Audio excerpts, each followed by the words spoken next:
Eu fui batizado na organização das Testemunhas de Jeová em 1980. E justamente nesse ano de 1980 estava acontecendo na sede mundial uma grande confusão, porque muitos membros da sede mundial, inclusive um membro do corpo governante, começou a questionar alguns ensinos da torre de vigia. Inclusive, foi alistado pelo corpo governante 8 ensinos que estavam sendo questionados. Esses ensinos questionados foram publicados depois no livro Crise de Consciência, que foi escrito por Raymond Franz, que era membro do corpo governante. Então, qual eram essas questões que estavam acontecendo em 1980 na sede mundial da Organização das Testemunhas de Jeová? O primeiro ponto que estava sendo questionado era o seguinte: que Jeová não tem uma organização hoje na Terra e que seu corpo governante não está sendo dirigido por Jeová. Então veja, essa questão realmente é uma questão muito séria, porque o corpo governante, eles dizem que a organização Torre de Vigia é a organização de Jeová. E eles dizem que são um canal de comunicação de Jeová. Então dizer que Jeová não tem uma organização hoje na Terra e que seu corpo governante não está sendo dirigido por Jeová realmente era uma questão muito séria naquela época. Outra questão que estava sendo questionada era a seguinte: que todos os batizados do tempo de Cristo, em 33 em diante, até o fim, devem ter a esperança celestial. Todos estes devem participar dos emblemas por ocasião da comemoração, e não apenas os que professam ser do restante ungido. Aqui mais uma questão séria, porque o corpo governante ensina que somente os dos 144 mil podem participar do pão e do vinho. E nessa época aqui, de 1980, o ensino é que a chamada celestial tinha terminado em 1935. Então, a partir de 1935, se algum entrasse para ser membro dos 144 mil, só se um apostatasse. Um dos 144 mil apostatasse, então Jeová escolheria outro. Mas aqui está dizendo claramente que havia essa questão, que muitos não estavam concordando mais com o ensino que somente os 144 mil têm esperança celestial e que somente eles podem participar do pão e do vinho. Outra questão, a terceira questão que foi suscitada, foi a seguinte: que não existe nenhum arranjo apropriado como o da classe do escravo fiel e discreto, composto pelos ungidos e por seu corpo governante, para dirigir os assuntos do povo de Jeová. Em Mateus 24:45, Jesus usou esta expressão apenas como ilustração da fidelidade de indivíduos. Não se precisa de regras, é só seguir a Bíblia. Então aqui mais uma questão que realmente deixou o corpo governante muito furioso, porque eles aplicam Mateus 24:45 para dar suporte que eles são o escravo fiel e prudente, que na época era chamado de escravo fiel e discreto. Então eles se acham realmente os escolhidos. Segundo eles, foram escolhidos em 1919. E eles aqueles que são usados por Jeová para levar a mensagem. São eles que são dirigidos por Jeová. Inclusive tem uma revista de 1982, a Sentinela, que diz que somente quem estiver em contato com esse canal de comunicação de Jeová poderá ganhar a vida eterna. Quem não seguir esse canal de comunicação de Jeová, que é o corpo governante, não vai ganhar a vida eterna. Então, questionar isso é um caso muito sério. A quarta questão que era suscitada é a seguinte: que não existem duas classes atualmente, a classe celestial e a classe terrestre, também chamada de outras ovelhas, em João 10:16. Então, estava sendo questionado que não existe duas classes, como é ensinado pelo corpo governante, que é a classe celestial, que é dos 144 mil, e a classe terrestre, que é da grande multidão. Então eles questionaram isso, que a Bíblia não ensina essa separação em duas classes. A quinta questão que foi suscitada foi a seguinte: que o número 144 mil mencionado em Revelação, o Apocalipse 7, verso 4 e 14, verso 1, é simbólico e não é para ser entendido de modo literal. Os da grande multidão, mencionado em Apocalipse 7 e 9, servem também no céu, conforme indicado no versículo 15, onde se diz que essa multidão serve dia e noite no seu templo, ou conforme diz a K. Inter, na habitação divina dele. Então veja, outra questão. Questionou que os 144 mil não são os únicos que realmente herdarão o céu. Que esses 144 mil, na realidade, é um número simbólico. Então veja, e mostrou aqui que eles acreditavam que a grande multidão também servia no templo celestial. Então não é os 144 mil somente que vão para o céu. Então eles entendiam que esses 144 mil era de modo simbólico, não literal. Então o corpo governante ficou muito louco com essa nova interpretação. A sexta interpretação que estava sendo espalhada entre muitos lá em Betel é a seguinte: que não estamos vivendo agora num período especial de últimos dias, mas que os últimos dias iniciaram há 1900 anos, desde 33 da nossa era, conforme indicado por Pedro em Atos 2,17, quando citou o profeta Joel. Então, mais uma questão, porque o corpo governante diz que nós vivemos nos últimos dias a partir de 1914, que em 1914 começou os últimos dias. Então estava sendo questionado isso, que os últimos dias na realidade começou há 1900 anos atrás, no ano 33. Então veja, mais uma questão. A sétima questão é a seguinte: que 1914 não é uma data estabelecida.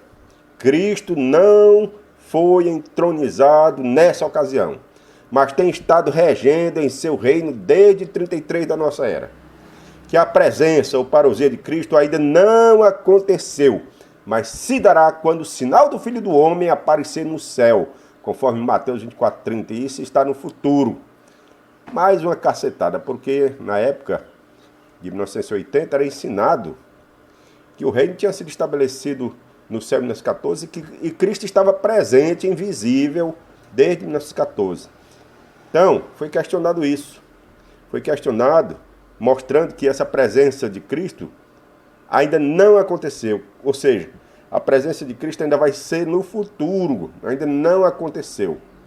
Então, realmente uma questão que deixou o corpo governante muito furioso. E a oitava questão é a seguinte: é que Abraão, Davi e outros homens fiéis do passado também terão vida celestial, baseando tal entendimento em Hebreus 11:16. Então, mais uma cacetada no corpo governante, porque eles dizem que Abraão, Davi e outros vão fazer parte do reino aqui na terra, né? Do reino terrestre, eles não vão para o céu. E eles aqui estavam questionando e mostrando que também Abraão e Davi farão parte do reino celestial. Então essas 8 questões realmente deixou o corpo governante muito furioso na década de 80. E foi nessa época que Raymond France se desligou do corpo governante. Ele explica aqui no seu livro Cristo e Consciência, ele mostra que o que começou a causar muito problema na consciência dele foi os casos lá dos critérios duplos, lá que existia no México e na África. Quer dizer, lá na África os irmãos eram tratados de uma maneira, e no México era tratado de outra maneira, na questão de política.